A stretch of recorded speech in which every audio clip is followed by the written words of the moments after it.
The Lifestyle Show, presented by Selena Mackenzie. It's culinary corner time, and we're going to be talking about the Meathead Method today, a BBQ Hall of Famer's secrets and science on barbecue grilling and outdoor cooking. Welcome to the show, Meathead. Hello, Selena. Pleasure to be with you. Pleasure to have you. What a great name. So this is all about the science of barbecuing and grilling, I believe. Well, all cooking is science. You just step in the kitchen, you begin a chemistry and a physics experiment. Heat changes the construction of protein and fat and all the stuff that's in food. When you cook outdoors, a lot of people, particularly men who dominate outdoor cooking in my country, they just throw food on the grill. And I've tried in my books to explain what's going on under the hood of that grill. What happens when heat interacts with protein? What is smoke? What is fire? So these are all interesting concepts that I try to explain. Yeah, interesting stuff. And it's interesting that it is normally the men, isn't it? It's the same in England, I'm sure in Spain as well, which makes me think this is a great book for Father's Day. Yes, thank you. I couldn't agree more. Perfect for Father's Day. So you can learn the basics of great barbecuing, grilling and griddling, but there's also 114 recipes in there. And you can build your own rubs and sauces. Now, when you say rubs, that's sort of herbs that you rub onto the meat? These are spice blends. We call them in the barbecue world rubs because you kind of rub them on the meat, but it's a spice blend, just like many spice blends that are on your grocery store shelf. They amplify flavors. What's interesting about rubs and spice blends, and a lot of people don't know this, is they don't penetrate. The molecules in a spice blend or in spices, pepper, garlic, sugar, they're too large to go very far deep into the meat.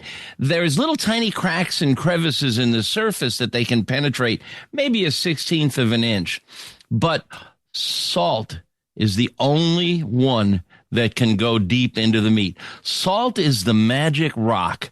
Salt is just two atoms, sodium and chloride.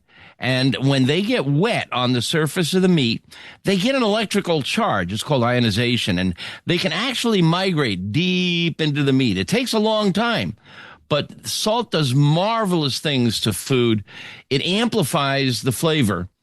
It denatures the proteins, which means it changes the shape of protein inside the meat and helps protein hold on to moisture.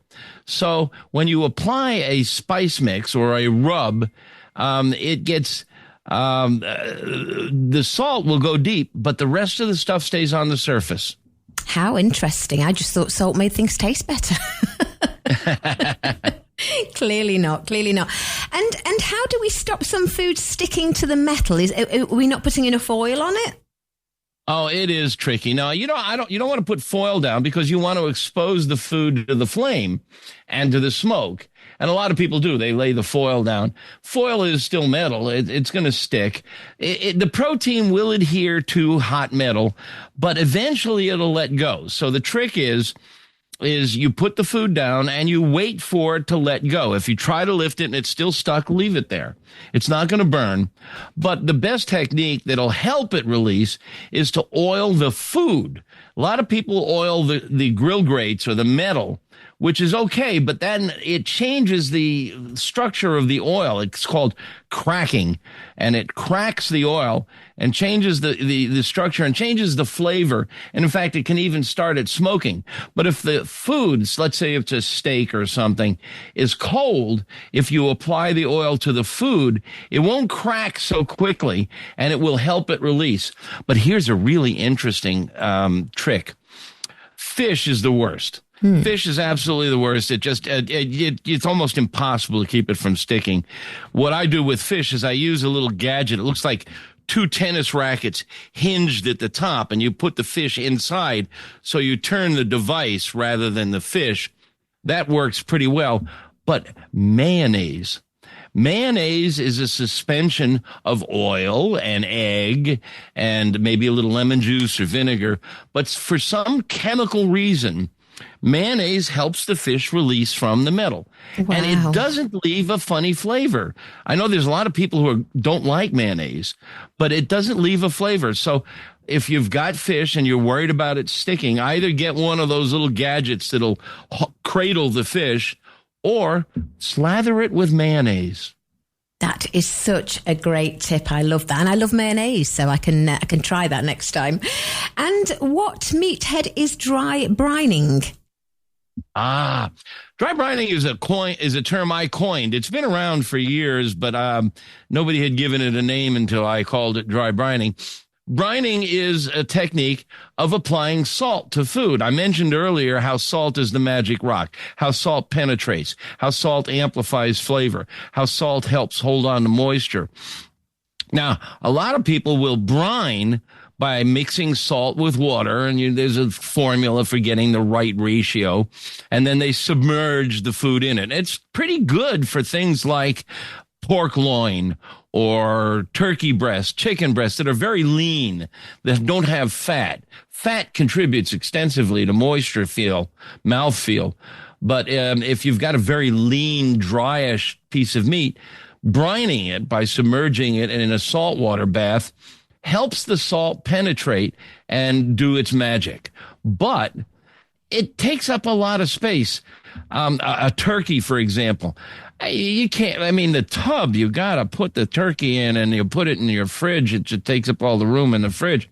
No, you can just apply the salt directly to the food. It's dry. You don't have to submerge it in liquid. Sprinkle salt on the food, the same amount you would if you were serving it at the table. A rule of thumb is a half a teaspoon of Morton's coarse kosher salt, which is the standard salt I use because it doesn't have a lot of ingredients in it, or a quarter teaspoon of table salt. Sprinkle it on there on the surface and give it time.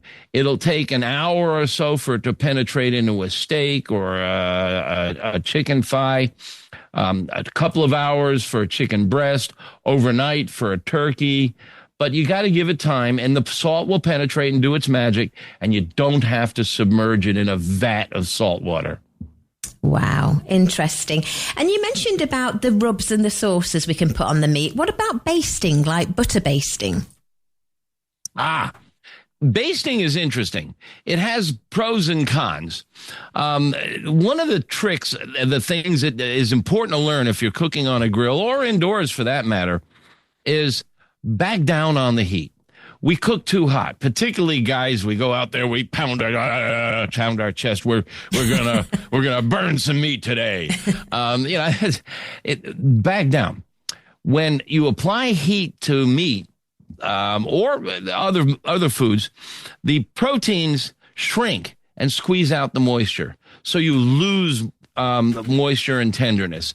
So if you reduce the heat, you'll get a more moist and tender. It takes a little longer to cook, but it works a little better if you dial back on the heat. For now, you want to get a crust, and so there's a technique that we call reverse sear. And it works well on thick steaks and pork chops, skinny pieces of meat like a skinny steak.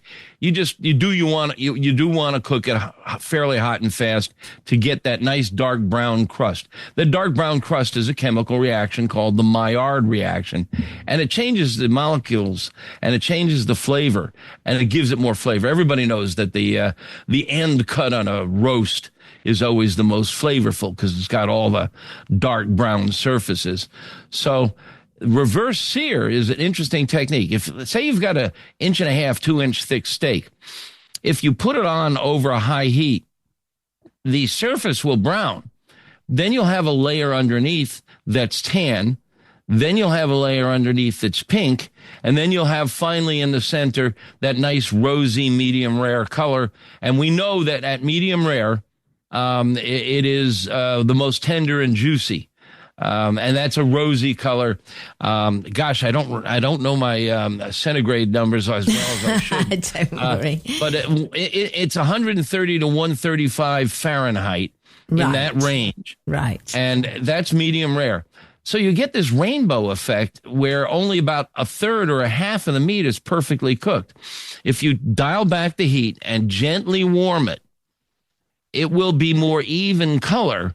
And when it gets to, say, 125 Fahrenheit, almost finished, then you put it over high heat and sear the surface, lift the lid so warm air isn't coming in from above, and you'll get your perfect steak. So if you're talking about medium rare, would that to you be bloody or just pink? It's kind of a rosy color. Well, first of all, there's no blood in meat in this. When you buy meat in the store, it has been slaughtered and drained of all blood. That pink liquid that you see when you cut a steak, or even in the tub when you buy a chicken or something, that pink liquid is a protein substance mixed with water. We call it myoglobin. Never knew It's that. myoglobin. Myoglobin is a type of protein. We call it myo-water. There's no blood in there. And think about it. What animal blood is like your blood. It's very dark. It's very thick. When it hits air, it starts to thicken even more. It coagulates. Those pink juices come out of a steak or a chicken when you cut into it. They're very thin. They're watery. They're runny. They never coagulate. It's just, it's like 99% water and a small amount of myoglobin, which is pink. And what's interesting is when you heat myoglobin, it goes from rosy or pink to tan. And that's what happens when you overcook a piece of, say, a steak.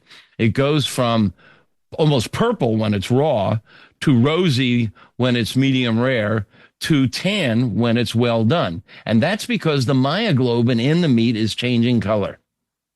Blimey, how interesting is that? Now, what if you wanted to do something? We've mentioned fish and we've mentioned meat. What if you wanted to do like a Thai dish, if you wanted to cook with a wok, for example? Oh, that's so much fun. You know, I love cooking with it. I love Asian foods. The problem that I've always struggled with is I've got a really nice wok. I put it on top of my gas stove indoors, and it's just not as good as it is at that Chinese and Thai restaurant. And the reason is it doesn't have enough heat. And so what happens is the meat starts to cook and it starts spilling out its water. It gives up its water. So instead of stir frying, you end up kind of braising the meat. It's delicious, but it's not quite the same. If you've ever gone into a Chinese or a Thai restaurant or seen a video on YouTube, they cook with a wok over a ring of gas flame that is extremely hot. I mean, if you leave a wok on there long enough, it'll even start to glow. So how do you get that kind of heat? And one day I'm outside starting up my charcoal grill, and the best way to start charcoal is using a device called a chimney. And it looks like a big coffee can with a handle on it. And you put your charcoal in it, and you light it from below, and the charcoal is all bunched up so it gets nice and hot in there.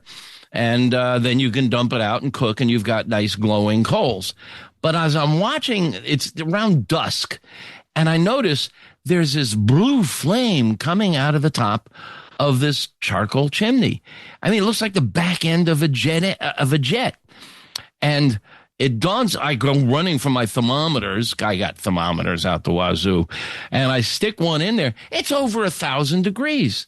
So I grab my wok and I put it on top, and I've got another thermometer, one of these gun thermometers, and that wok is roaring hot.